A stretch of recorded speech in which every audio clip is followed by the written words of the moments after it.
Hi YouTubers, this is Numistaka here, and sorry I've been away and out of contact for so long. Just come back from China, where they don't allow access to YouTube, unfortunately.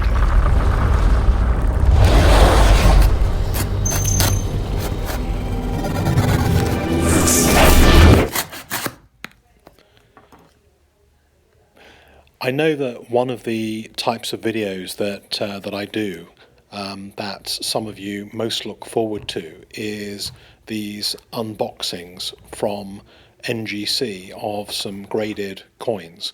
There were quite a few coins in this box, so what I've done is divided up the video into two parts. This is the first part, and then very shortly you'll see the second part. So if you want to watch the first, then go and have a nice cup of tea, and then come back and watch the second, then that would be great. These are always kind of fun videos because although I do know what the grades are before I do the unboxing, because you can see them over the NGC website, it's always kind of fun opening the box, taking a look at the coins again after a few months sometimes, and just seeing whether the grades were reasonable, whether you made good buying decisions or bad buying decisions. I listened to the latest episode of The Coin Show, if you ever catch that on iTunes, and they were talking about problem coins. And what they were saying is that these days, any coin over about $100, if it's not slabbed, there's usually a reason why it's not slabbed. And they were talking about buying at auction sites and problem coins and how to avoid them. But generally, I would say that I'm getting a little bit better at avoiding problems, but still totally not infallible in making mistakes. And one or two coins I've bought knowing they were problem coins because I particularly wanted them for a reason, or they were particularly good value. But here goes. So first off is a quarter eagle $5 gold coin. I bought a few of these gold coins a few months ago, and this one I was very pleased that it got an AU58. I think this one originally came from Sahara Coins. I was expecting a little bit better for it, but I understand AU58 is a pretty good grade. Anything over AU58 on these coins is perfectly respectable. It's not the best in the world, but it's not the worst either. There was probably a reason that Sahara Coins didn't slab it themselves, and that was because it probably wasn't thought worthwhile slabbing it, paying for the slabbing, and it wouldn't really add that much to the value. Then we get to the first disaster. This one was one that I showed a picture of a while back and asked you guys to guess the grading. Most people did guess that this had been cleaned. It was described as uncirculated, and it looked pretty good to me, but you do need to watch out, because this one, they get obverse, improperly cleaned, and it wasn't really even uncirculated, it was AU. So you've got to really watch the descriptions, the over descriptions that these eBay sellers give. And this particular one had 72,000 feedback ratings. And, I would have thought they would have been a little bit more careful and more upfront, but it seems not. Next one is good news. MS62 for a quarter eagle, very respectable. Very pleased with this. I can't remember where this came from, this coin. It may also have come from Sahara Coins, I'm not quite sure, through their eBay site. But whenever I look at these coins, I always look for a little bit of luster.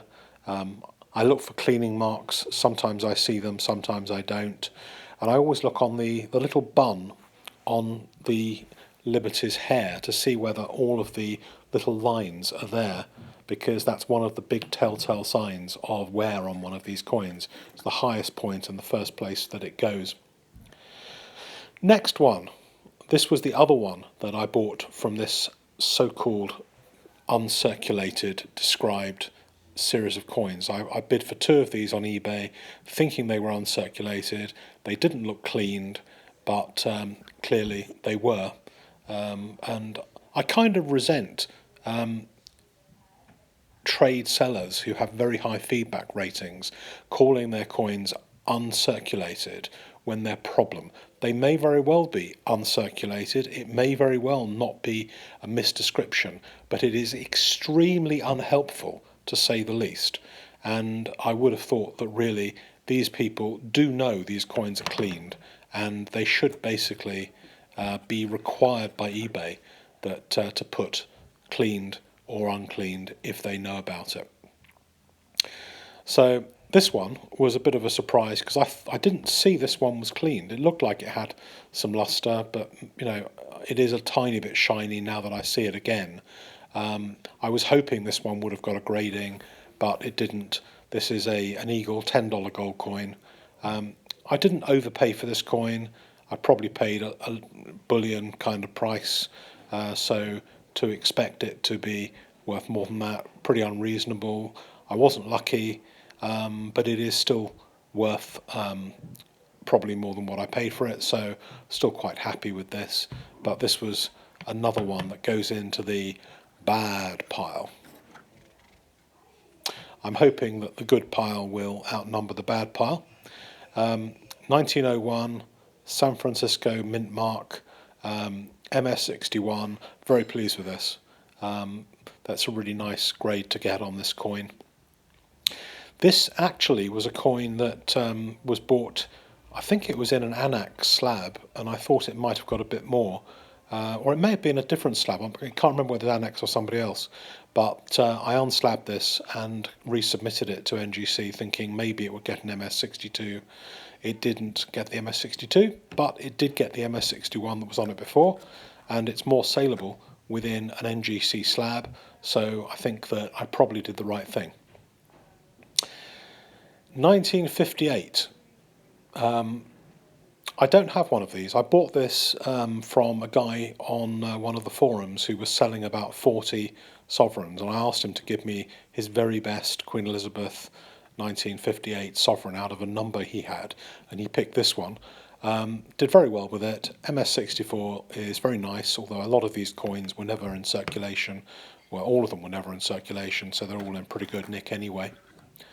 The other sovereign that I bought, this one was bought as a Boolean Sovereign from Hatton Garden Metals, and it's nice that it got an AU58.